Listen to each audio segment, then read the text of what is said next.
Secretary of State of the United States of America, His Excellency Mr. Marco Rubio, Honorable External Affairs Minister of India, Dr. S. Jaishankar, Excellencies, distinguished guests, and friends from the media. Namaskar and good afternoon to all of you. I welcome you to this press conference. We will first have remarks by the ministers, after which we'll take some questions. First, I invite External Affairs Minister of India to make his remarks to the media. Sir. Thank you, Ranjit. Colleagues from the media, Secretary Rubio and I have held our bilateral talks this morning. In fact, we are midway through it, and after this presser, we'll be going back for the rest over lunch. But as you can see, we didn't want to keep you waiting, so we decided to come out in between and share a readout. Now, this is the Secretary's first visit to India, but from his very first day in office, we have actually been in regular touch. I think I was one of the first to meet you that day. And this has included occasions in Washington, D.C. and New York, but also on the sidelines of other events. The most recent one was in France. So we've had really a continuous engagement which has facilitated our overseeing the broad-based and growing cooperation between our two nations. Now, as regards this visit and our discussions today and yesterday, let me give you a state of play. In terms of the political understanding between India and the United States, I think we have a strategic partnership which emanates from a convergence of national interests in many areas. Yesterday, during the Secretary's call on the Prime Minister, some global and regional issues were discussed. And in our subsequent meeting at the embassy, we took up developments pertaining to West Asia, Middle East, to the Indian subcontinent and to East Asia. I also shared with him some impressions I had of my recent visit to the Caribbean. And our talks today over lunch will focus on the latest developments in the Gulf. As you all know, a few things have happened or seem to be happening overnight, and also on the Ukraine conflict. And the Indo-Pacific is, of course, on the agenda for the Quad meeting, which we will be doing on the 26th. Where defense and security cooperation is concerned, you're all aware that the 10-year major defense partnership framework agreement was recently renewed. A comprehensive underwater domain awareness roadmap was also signed. We discussed the importance of taking into account the Make in India approach and lessons drawn from recent conflicts while going forward in the defense domain. On the economic front, we spoke about the value of concluding at an early date the final text of the interim agreement regarding reciprocal and mutually beneficial trade. This will be an important step towards a comprehensive bilateral trade agreement which was envisaged during Prime Minister Modi's visit in February 2025.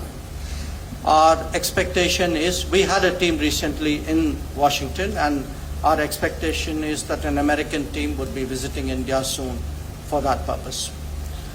We spent some time today discussing energy issues, and again, you're all aware that our government's fundamental responsibility is to address the needs of 1.4 billion people.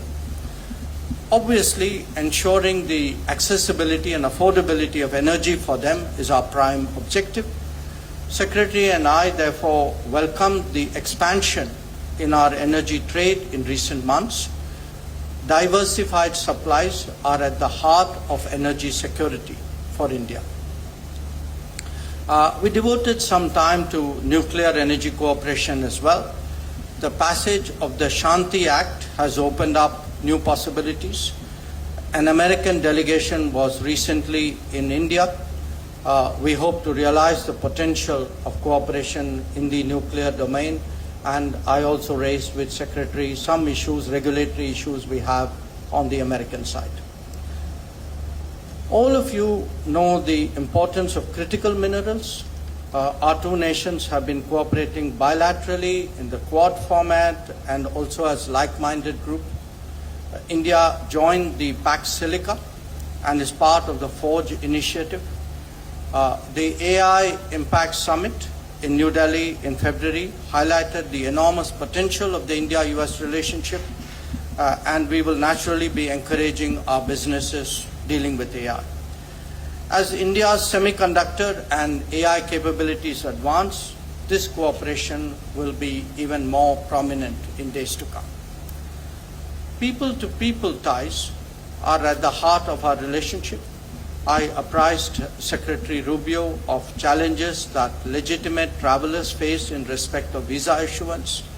While we cooperate to deal with illegal and irregular mobility, our expectation is that legal mobility would not be adversely impacted as a consequence. After all, this is very relevant to our business, technology, and research cooperation.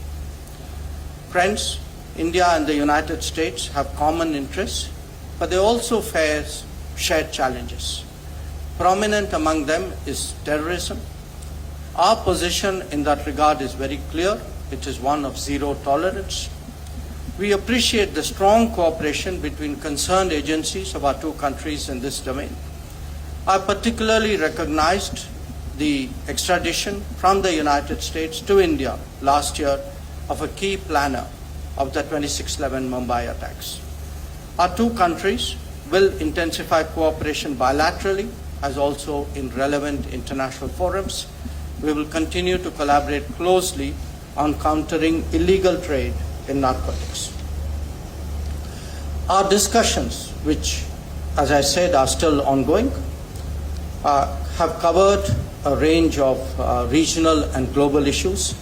So let me state India's broad position which pertains to all of them. And I would make 5 points here. One, that we advocate dialogue and diplomacy to address conflicts. Two, we support safe and unimpeded maritime commerce.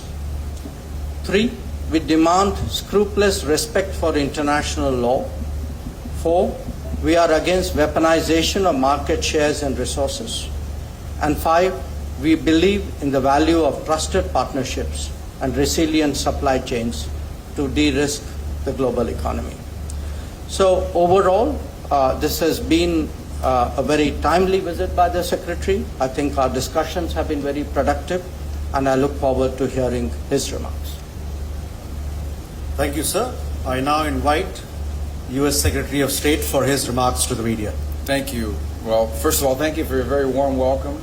And it's been a phenomenal visit already, and it's only been a day, and we have so much more work to do. And it's an honor to be here with all of you in this important visit to one of our most important strategic partners in the world. And I want to highlight that point for a minute. We obviously have relations, and we work with countries all over the world, and we need to, just as India does. And we have all kinds of alliances and partnerships with countries that we work on, sometimes on discrete and individualized issues, other times on broader issues that involve one region of the world or another. A strategic partnership is something very different. It's something much broader than that. A strategic partnership is when your interests as two nations are aligned and you work together strategically to solve those problems. And the list of issues that we work together with India on, the breadth and scope of them, is what highlights the fact that India is an important strategic partner of the United States, one of our most important strategic partners in the world. It begins with the fact of our shared values. We are the two largest democracies in the world. And so obviously that in and of itself begins to align our interests simply because our leaders respond directly to voters and people on a regular basis, which means I have to go back and justify to the American people every decision we make, and the President has to do the same on why it's good for our country, and our counterparts here in India have to do the exact same thing. You have to respond to the people of India about why your partnership with the United States, or your stance on any issue for that matter, is to the benefit of your country. I imagine this is true in every country in the world to some degree, but it is particularly true for democracies. Democracies respond directly to their people, and you have to respond constantly. In democracies, you have opposition parties. You have a free and open media. By the way, you have a lot of media. We have media in our government. You guys have a lot of media, and that means a lot of scrutiny and a lot of attention. But that begins to align our interests immediately because we both recognize and have mutual respect and understanding that every decision we make, every announcement we make, everything we work together on, we ultimately have to go back and justify it to our voters, to our people, the people who put us in these positions to begin with. The second point I would make is that our partnership from a strategic standpoint is not limited to a regional one. Now, clearly there are regional issues in the Indo-Pacific that are important to both of our countries. But the ability, increasingly, as we have conversations, we are talking about strategic interests that align beyond simply the region. Whether it's your visit last week into the Western Hemisphere, we have a lot of alignment. Whether it's our mutual interest in what's happening currently now in the Straits of Hormuz and beyond. And then on the topics as well. If you talk about the topics that we have a mutual interest on, both countries are strategic allies on the idea that access to critical minerals and supply chains are essential, an essential issue in the 21st century. The over-concentration of reliance on a single source for anything, particularly things that are vital for our economies, is one of the great challenges of the 21st century. And we are strategically aligned on that topic.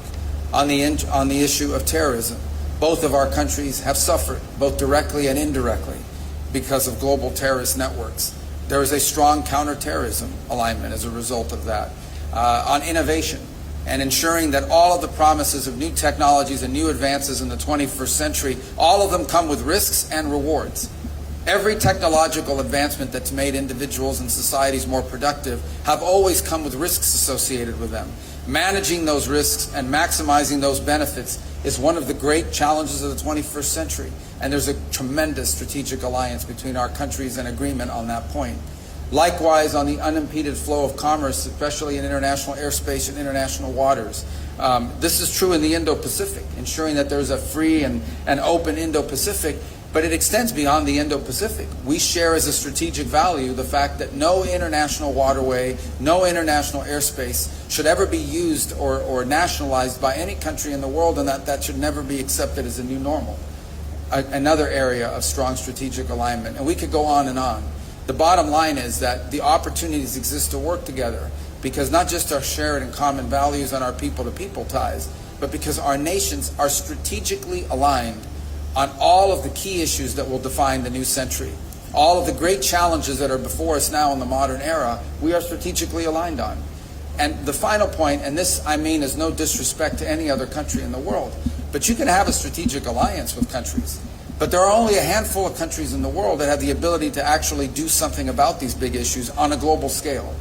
There are only a handful of countries in the world that have both the economic and diplomatic power to be influential on strategic issues from a global perspective. And India is one of them, which is what adds the finishing touches on the importance of this strategic alliance. Is we have a strategic alliance between the United States and India. It's a strategic alliance between two countries that have global influence and the ability to influence global events. And that distinguishes it from other relationships. And so that's why this is an important visit to be here today. It's why we hope that later this year the Prime Minister will visit us in Washington. It's why I hope our leaders will have a chance to interact in other forums. And I also want to thank you, by the way, for hosting the latest meeting of the foreign ministers of the Quad, which will be happening the day after tomorrow, I believe, right? Day after tomorrow. Another important mechanism and of joint cooperation. And one more example of our strategic relationship between our two countries.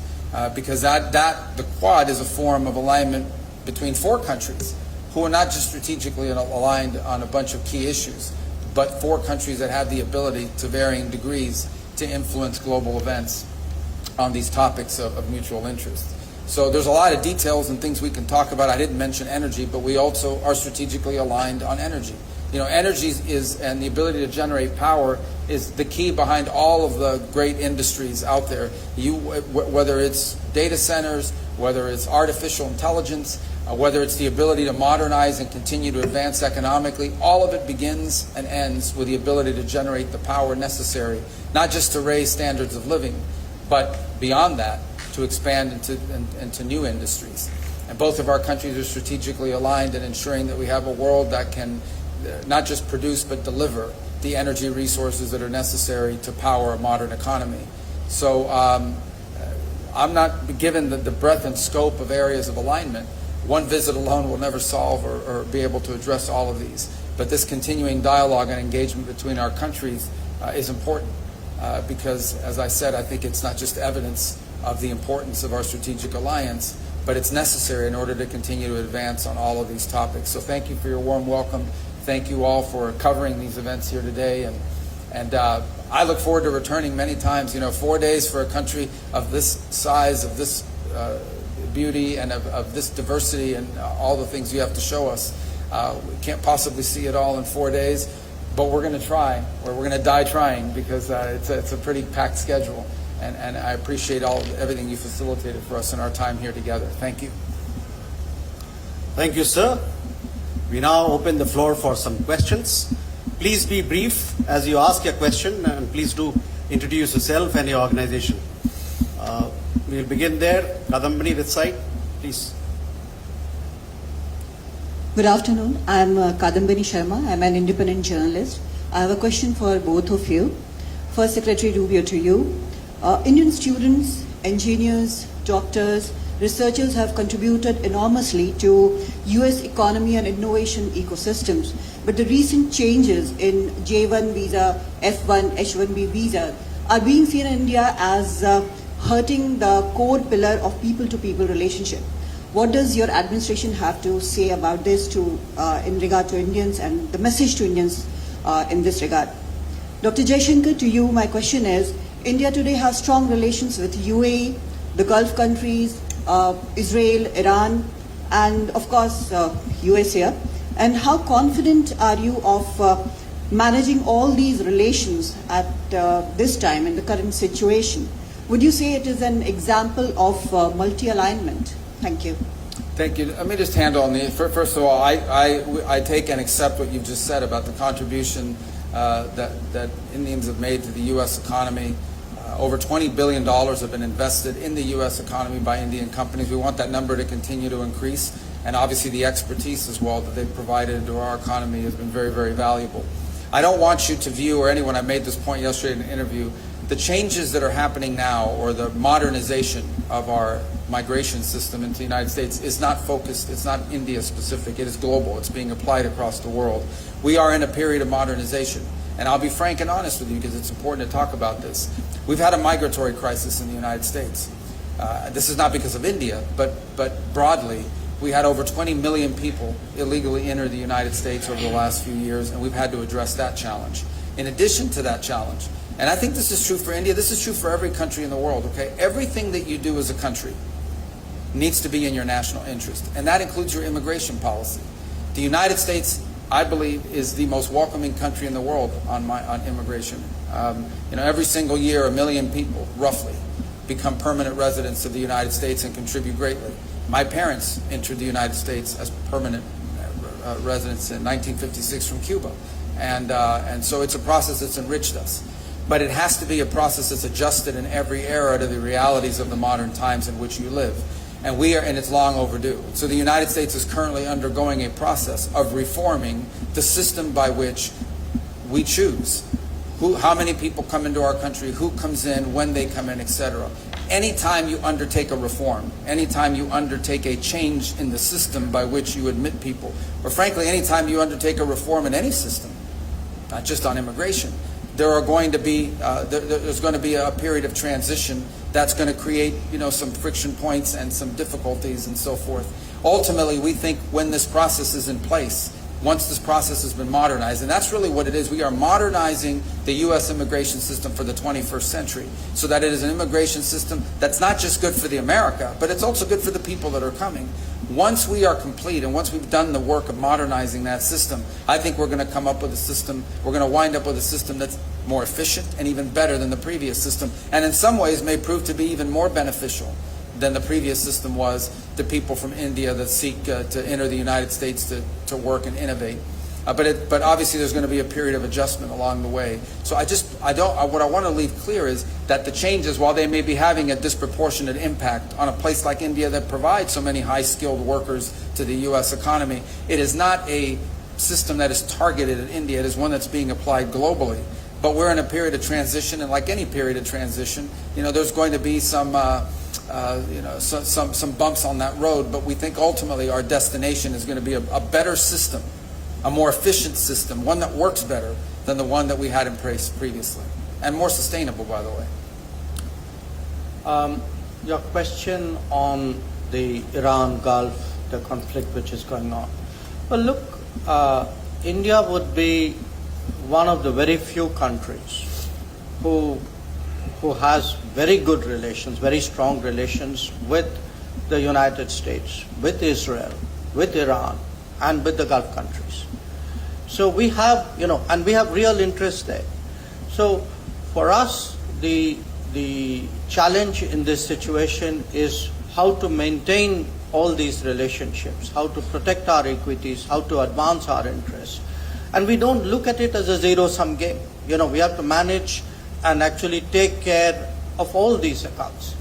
So having said that, I would say there are some general principles by which we would approach this region. Obviously, we want peace and stability in the region. Two, for us, the welfare, the well-being of the diaspora is crucial. Three, we want to see energy prices go down because we are a very big importer of energy and much of it comes from that region. Four, as I stated in my remarks, we very much are in favor of safe and unimpeded maritime commerce through the region. And what we want to see is really the markets open up there. We don't want to see constraints. So these would be the principles with which we would approach that region. And in a way, of course, every situation is unique. But I think we will find increasingly in the world that there will be conflicts or difficult situations where India, because our interests are growing, we have relationships with all the parties involved. I mean, we are seeing this in the Ukraine conflict as well, where we have, very strong relations with Russia, we have it with Europe, we have it with Ukraine as well, we have it with the United States. And then the question is, how do you manage them, all of them? So in that sense, yes, it is multi-alignment because today's India has that range of interests which require us to manage multiple accounts. Thank you, sir. Sir, if you allow, we can take a group of questions together. Sure. That way we'll be able to cover more. Can we go here, Siddhant, please? Hi, sir. I'm Siddhant from WION. To Secretary Rubio, my question is on technological partnership. How do you see India as a trusted technological partner? The second question is on energy and critical minerals. Once your visit is over, what will be the key outcomes when it comes to these two aspects? And thirdly, there have been a lot of racist comments coming from United States against Indians, Indian Americans. This goes against the basic premise of India-US relationship. So what's your take on that? Yeah, what's your third question? On a lot of comments, racist comments coming from US. That, of course, who made those comments? we all have seen those comments, sir. We have seen endorsement of those comments. Which ones? I'm So it's well known, sir. Anyway, Yeah. we And to EM Jayashankar, my question is in terms of the energy partnership, we know that we are importing LNG, we are importing crude from United States, but there is a choke point at the Hormuz. So what is the future strategy when it comes to cooperation with the United States? we go this side. Sean from AFP, sorry. Thank you. Mr. Secretary, I wanted to ask you about the latest on Iran. The president said yesterday the final details are being worked out on the Iran deal.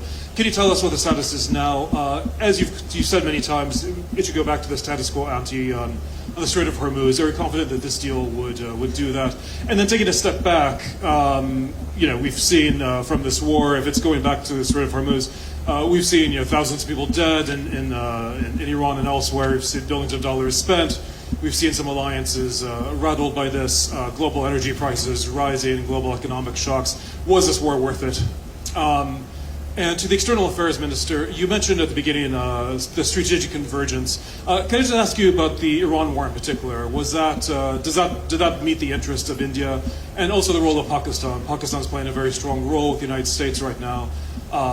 Does India have any concerns about that? Thanks very much. Thank you. We'll take one more question from this side. Vega from WSJ. Thank you. Secretary Rubio, some of Trump's own allies, Mike Pompeo, Lindsey Graham, and Ted Cruz, are warning that the deal that is taking shape could give Iran access to more money while leaving it with leverage over Hormuz and deferring the nuclear issue. Are they wrong on that? And for the minister, has the Trump administration shown the same commitment and investment in the Quad as the previous U.S. administration? And what concrete outcomes are you hoping to see beyond statements of support? So we can take these questions. All right. Do I go first? Or? Yeah. Okay. I don't know how to address that, but I'll take that very seriously about the comments. Look, I'm sure that there are people that have made comments online and other places, because every country in the world has stupid people. I'm sure there are stupid people here. There are stupid people in the United States that make dumb comments all the time. I don't know what else to tell you other than the United States is a very welcoming country. Our nation has been enriched by people who come to our country, have come from our country from all over the world, have become Americans, have assimilated into our way of life, and have contributed greatly. So that's all I can comment on that in regards to your point. Your second question, there's another question about technology cooperation. Absolutely. One of the reasons why we're such strong strategic allies is because India is a place that's very advanced technologically. You have companies that are on the leading edge of technology in a variety of fields. And you happen to be our ally in terms of country to country. So it is an area of tremendous partnership. It speaks directly to the point that I made a moment ago, and that is you can have an alliance with countries. And we have, we work with countries all over the world on a variety of issues. But there are only a handful of countries in the world where you can actually partner to influence global outcomes. And so India is one of those countries, which is the reason why our strategic alliance is so critical. It's a strategic alliance between two highly capable partners who have industries within our country, private industries within our countries, that are on the leading edge of some of the top technologies of the 21st century. So it makes all the sense in the world, two democracies with a lot of pre-existing links, with companies that are on the leading edge of cutting-edge 21st century technologies, partnering together to make sure that those technologies are not just developing and continuing to lead the world in innovation, but are doing so in a way that furthers our national interests. So that is on that point. On the Iran situation, there'll be, I believe, maybe more news coming out a little bit later today on this topic, and I'll leave it to the President to make further announcements on it. Suffice it to say that some progress has been made, significant progress, although not final progress has been made. Ultimately, I remind everybody, and I think this ties into the second question that was asked with relations to it. What is the goal here? The goal here ultimately, the ultimate goal is that Iran can never have a nuclear weapon. Iran can never possess a nuclear weapon. The President has been clear about that. They will never possess a nuclear weapon, certainly not as long as Donald Trump is President of the United States. Related to that is this issue of the Straits. Okay, this is an international waterway. They don't own it. It's an international waterway, and what they are doing now is basically they are threatening to destroy commercial vessels using an international waterway. That is illegal under any concept of international law that governs us, but it's also if we allowed that to become normal, we would be normalizing an unacceptable status quo and setting a dangerous precedent that could be replicated here in this region and in multiple places around the world. So the desire the President has, his preference, is to find a diplomatic way that these problems can be solved. That's always the President's preference. He would much rather have me and the Department of State solve this problem than the Department of War having to solve this problem. But the problem is going to be solved one way or the other. So we've made some progress over the last 48 hours working with our partners in the Gulf region on an outline that could ultimately, if it succeeds, leave us not just with a completely open straits, and I mean open straits without tolls, and with addressing some of the key things that underpin what has been Iran's nuclear weapons ambitions in the past. So we think we've made some progress on the outline of something that, if it works, could give us that outcome. Obviously, that will require full Iranian acceptance and then compliance, and it will require some future work on negotiating the details. When you're talking about a nuclear program, as an example, these are highly technical matters and ones that would probably need to be addressed over some period of time. On the issue of benefits that they could get from it and whatever domestic criticism there may be, I don't think anyone's been tougher on the Iranian nuclear ambition than President Trump. Understand, okay? Again, I don't know what some of these individual comments have been from different sectors of our politics in the United States, but I will say this: there is no one who has been stronger on this issue than President Trump. Okay? Multiple political leaders, multiple presidents of the United States have all said the same thing: Iran cannot have a nuclear weapon. The only one who's tried to do anything and has actually done anything about it in a real way has been President Trump. So his commitment to that principle that they'll never have a nuclear weapon shouldn't be questioned by anybody. And the idea that somehow this president, given everything he's already proven he's willing to do, is going to somehow agree to a deal that ultimately winds up putting Iran in a stronger position when it comes to nuclear ambitions is absurd. That's just not going to happen. But our preference is to address this through a diplomatic means. And that's what we're endeavoring to do here. I think we've made some progress. I'm always cautious when I say that because you can agree to things on paper, they actually have to be implemented. You can agree to things in writing, and then you actually have to go out and do it. And but I do think perhaps there is the possibility that over the next few hours, the world will get some good news, at least with regards to the Straits and with regards to a process that can ultimately leave us where the president wants us to be, and that is a world that no longer has to be in fear or worry about an Iranian nuclear weapon. And so I do think there's some good news on that front, but not final news on that front. But perhaps a little bit later today we'll have more to say. But you know, some progress has been made. I don't want to downplay that, but I also want to caveat it by saying we still have some work to do. We'll see. Okay, the first question about energy choke points and what's happening between us and the U.S. on energy.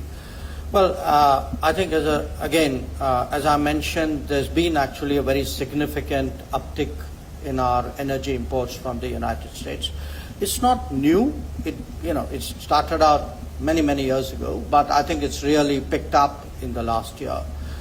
And where India is concerned, look, this is an era of de-risking, and probably energy more than anything else requires de-risking.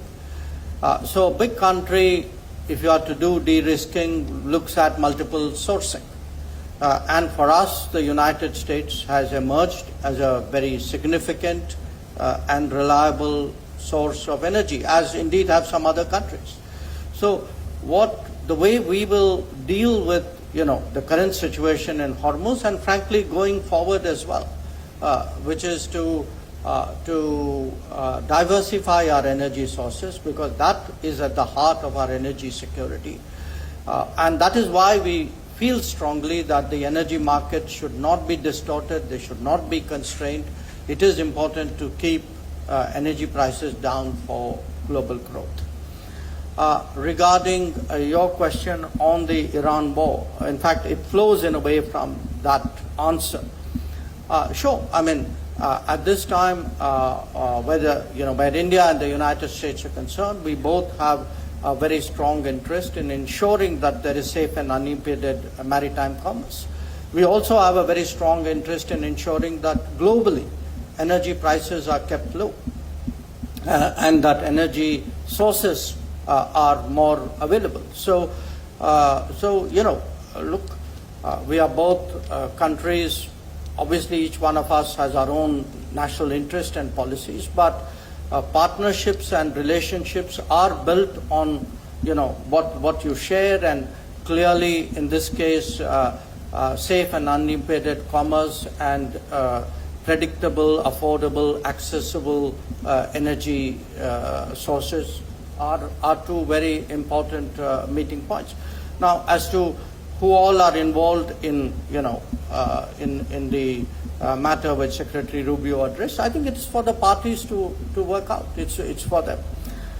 Regarding the other question on the Trump administration and Quad, I want to remind you that the Quad actually in the current form started during President Trump's first administration. And actually it picked up then, it has moved on, and it was very interesting when I began by saying that, we met on the first day of Secretary Rubio's tenure as Secretary of State. It was for a Quad meeting. And last year we actually had 2 Quad meetings. We are having a 3rd Quad Foreign Ministers meeting. And looking ahead, look, to me, the Indo-Pacific is going to become more and more important with the passage of time. We were just talking about energy. It will even become a big energy lifeline. I mean, if you're going to see, for example, a much bigger India-US energy trade, or India's energy and general trade with the US, with other countries in the Americas, I can see, much more growth, much more trade, much more maritime activity out there. So, to me, the work on Quad goes on, and I think 2 days from now you will see us on the podium talking about the Quad, and I can assure you we will have a good, strong story to tell. Thank you, sir. The final round of questions. We'll take 2 questions from each side together, and then we'll request Minister and Secretary of State to respond. Manas from this side. Secretary Rubio, after 25 years of very significant progress in India-US ties, including during President Trump's first tenure as the president, many in India feel that the relationship has lost the momentum in the last 1 year over issues including tariffs, a more transactional US approach, and mixed signals on Pakistan and China. So how do you see these views, and what is your administration doing to address these concerns about a slide in India-US relations? And to Foreign Minister Jaishankar, what are India's expectations from the Trump administration at this stage of the relationship, when we are also facing the consequences of conflicts, geopolitical headwinds, especially on our energy security? Reza. Thank you for doing this. Question for Secretary Rubio. Here, Secretary Rubio. There are serious concerns in New Delhi over the U.S. administration's renewed engagement with Pakistan, and especially Pakistan's military leadership, especially when there are concerns in this region about that military leadership's links with terrorism and also with regional instability. How would you reassure India that this new engagement is not at India's expense? And a question for the External Affairs Minister.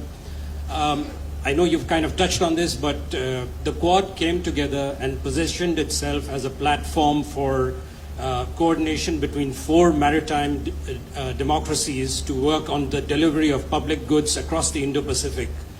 How much is this still relevant with the Trump administration? We go to the other side. Tom from BBC. Thank you very much. Tom Bateman from the BBC. Mr. Secretary, there's a lot of attention at the moment on how to end this war, but there is continued scrutiny on the way it began. Now, it was information about the whereabouts of the Supreme Leader that led to these, unprecedented strikes of unprecedented scale. That was a Saturday in Iran in the morning when millions of children were at school. Now, Admiral Cooper said last week, confirmed the timeline of the investigation into the Manab school strike. There is media analysis that 22 schools at least were damaged either that day or in the following weeks. What do you say to those who will accuse the administration of unleashing a reckless action because of when this war was begun? And Mr. External Affairs Minister, given how hard the energy crisis is currently hitting your country, did you discuss with your American counterparts further sanctions waivers, particularly on Russian oil and other oil purchases? Thank you. Mr. Eric. Thank you. Secretary Rubio, I'd like to ask you, there's been a lot of celebration of the role of the U.S. as the world's oldest democracy and of India as the world's largest democracy. As part of this discussion of democracy, what is your view on the continued discussion in the U.S. as to who won the 2020 U.S. election and those who continue to question the result that was certified by Congress. Is that appropriate, and is it appropriate for, or should all sides in democracies accept the results of elections? And Minister Jaishankar, if you could talk about specifically on the issue of energy purchases, the Secretary Rubio has referred to the U.S. desire to sell more energy to India. Has India made any concrete commitments regarding purchase of U.S. energy as an additional source, or as India pursues increased diversification? Thank you.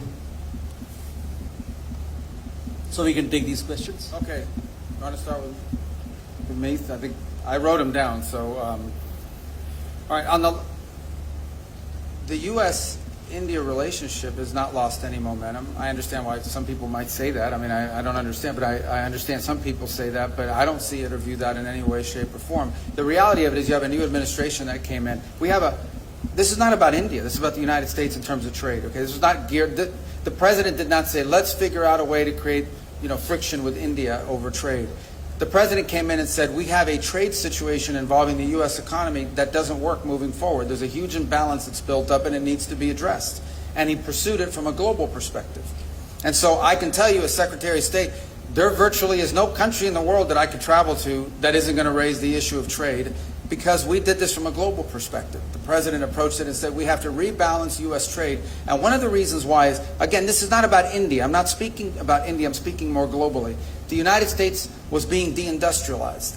Okay? We pursued trade policies that left us in a place where all of the means of production had been outsourced in such a way that left us vulnerable. That had to change, and it cost us jobs. It created huge displacement in our country. And that needed to be corrected. There needed to be a rebalancing of how we approach global trade, whether not just with India, with the European Union, with countries all over the world. And obviously, now the difference is India is a massive economy. This is a big economy. We're your leading trade partner. We do a lot of trade with India, and so obviously, there's a big difference between, rebalancing trade with a country of this size and magnitude, with the size and productive means of your economy, versus a smaller country that maybe all they provide is agriculture, as an example. So I think it's just gotten caught up in that. The good news is that through this rebalancing, we are ultimately seek and believe we will arrive at trade arrangements around the world that are good for the United States, but also good for our trade partners. And one of those we hope will be India. In fact, we are on the verge of making that happen. We are hopeful that our trade representative can visit here very soon. We had an Indian delegation in the United States, I believe last week or the week before. We've made tremendous progress, and I think we're going to wind up with a trade agreement between the United States and India that's going to be enduring and is going to be beneficial to both sides and sustainable in a way that addresses this national interest that we had. Beyond that, I would say that we continue to cooperate on a number of fields. As an example, when we came out with a Pax Silica proposal from the State Department, one of the first countries that joined was India. When we had our ministerial on critical minerals, the foreign minister was there, one of our key partners in that regard. It goes and speaks back to the strategic value of our partnership. This is an area of strategic concern for both sides, and we are partnering with it on it. And it is an example of what we wanted to continue to build on. So, in just the last few months, as I said, there's $20 billion of Indian investment in the U.S. economy, and that number continues to grow. So I think the relationship continues to be strong, and in fact, I believe by the end of this administration, it will be stronger than it's ever been. That's certainly our goal, and that's certainly what we're building towards. As far as our relations with other countries, yeah, we have relations, and we work at the tactical level, for example, and in many other ways with countries all over the world. So does India. That's what responsible nation states do. But I don't view our relation with any country in the world as coming at the expense of our strategic alliance with India, for the reasons I've outlined here already earlier today. On the question of the war and look, that was a long question and said a lot of things I don't agree with, and I'm not going to speak to military tactics simply because that's not my department. I will say this to you. When this conflict began with Iran, the goals were outlined and they were very simple. And they were very clear. We were going to destroy their navy, which we have done. We were going to significantly reduce their ability to long range to launch ballistic missiles because that was the conventional shield they were trying to hide behind, and we've achieved that objective. And we were going to do damage to the defense industrial base so they couldn't rebuild all of these things. We've achieved that as well. Those were the objectives of Epic Fury. Those objectives were achieved. Those were the targets of our operation. And that's what they were targeted on. Okay? On the other hand, Iran likes to sponsor proxy groups of terrorists. And these terrorists don't care what they blow up. They blow up anything and everyone. Okay? This is who we're dealing with. Okay? This is an Iran that not long ago, through their Hezbollah proxies, blew up a Jewish center in Argentina and killed a bunch of people. This is an Iran that innovated the use of roadside bombs that killed and maimed a bunch of people, including American servicemen, but a bunch of other people. This is an Iran that has organized the assassinations and the attempted assassinations of people all over the world, including civilians and dissidents and people they don't agree with. There is no nation on earth that sponsors more terrorism than Iran, and they've spent millions and millions of dollars sponsoring terrorism and targeting individuals all over the world, and including civilians have been caught up in that. Okay? That's what Iran has done. They didn't spend their millions and millions on building roads and bridges and improving the life of their people. That's why their people are always in the street protesting, because their economy has been in shambles, because they don't invest in their economy. They would rather invest in Hezbollah. They would rather invest in the rapists and the murderers of Hamas. They would rather invest in those groups than they do in their own people. That's what Iran invests in. And that's what you should be asking me about. That's what the BBC should be covering. And that's what these other media outlets should be covering, is how evil these people are in Iran and the damage they've done to people all over the world. The world's leading sponsor of terrorism is Iran. And look what they're doing now. They are holding hostage civilian vessels, including ships that have now been stuck in the Persian Gulf. They've laid mines in an international waterway. And yet, despite all of that, the United States remains committed to finding a diplomatic solution to this crisis. But let's be clear who we're talking about here. We're not talking about some pacifist government over there, or some pacifist regime. We're talking about one of the most vicious regimes on the face of the earth and in modern history. That's what we're dealing with. And we were going to take away their missiles, we were going to take away their ability to make new ones, and we were going to wipe out their navy. Imagine if they had a real navy. What they have now is a bunch of small little speedboats that can lay mines and harass vessels, but they used to have a navy. Now that navy resides at the bottom of the ocean. And that was the objective of Epic Fury. As far as the question about democracy, I don't know. Democracy, every country that has a democracy has elections. And in I've been involved, I've seen elections in the United States where Democrats, I remember the lady from Georgia who lost her election in Georgia and said it was stolen from her. The bottom line is you have elections, and elections are conducted on the basis of rules and so forth, and sometimes those rules are not followed, sometimes those rules are not adhered to, sometimes those rules are played around with. Right now, Democrats are complaining about a redistricting process in the United States. But we're going to have elections in 2026. You guys cover it all the time. They're called the midterms. We're going to have elections in 2028. I was elected in elections when I was an elected leader. So at the end of the day, the democracies, as I said, rely on elections. Elections rely on rules. Those rules have to be followed. But at the end of the day, these are enduring democracies. I can tell you this, the leaders that are in the United States right now, President Trump was elected. He was elected with an overwhelming majority in the Electoral College. He was elected by winning the 7, not 5, but the 7 key swing states. He was elected in 2024 to carry out a mandate, and he responds to the American people as a result of it. And our leaders in Congress are the same. They have to answer to their voters. And that's the key. That's the key, and I talked about it before. The largest democracy in the world and the oldest democracy in the world. Our leaders, when we make decisions on the global stage, we have to go back and justify it to the American people. They have to go back and justify it to their voters here in India. We are responsible and accountable to the people, and they always say the same thing. They want to know why what you are doing on the global stage is good for the people of your country. And that's why I think it's important that there be strategic alliances with the largest democracy in the world and the oldest democracy in the world, because we are two countries that have to make decisions that are in the national interest because our voters demand it, but also that are in our mutual interest. And that's why this relationship is so valuable. So, thank you. Well, I have one question on expectations from the Trump administration, 3 questions on energy, which sort of overlap, and 1 question on the Quad. So I'll take them in that order. I think, look, where the United States is concerned, the Trump administration has been very forthright in putting forward its foreign policy outlook as America first. Now, where we are concerned, we have a view of India first. So both of us are obviously driven by our respective national interests.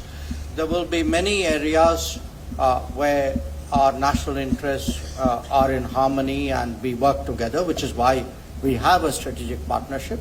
There could be some where they don't, in which case we have to manage those situations. Where the energy issues are concerned, again, look, I want to say for our energy security, it's important we have multiple sources, large sources, dependable sources, cheap sources. So, the United States, because that was the first question, fits the bill in many respects. So do some other countries. So we will continue to diversify and maintain multiple sources of supply at the most reasonable cost, because at the end of the day we have an obligation to our people to provide them energy at affordable and accessible rates. Now, what we don't want to see, we don't want to see energy markets distorted, we don't want to see energy markets constricted, because it has a cost implication. So the question which was asked, did we discuss that? Yes, we discussed that. And, I certainly expressed the Indian point of view that, we strongly believe that energy markets should be left, to the market. Where the Quad is concerned, I'm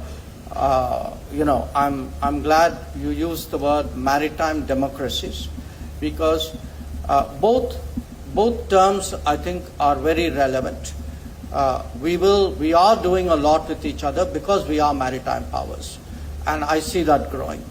And we are doing a lot with each other because we are democratic powers who have a certain way of doing things, who have a certain belief system, who have certain practices. We are market economies, we are open societies.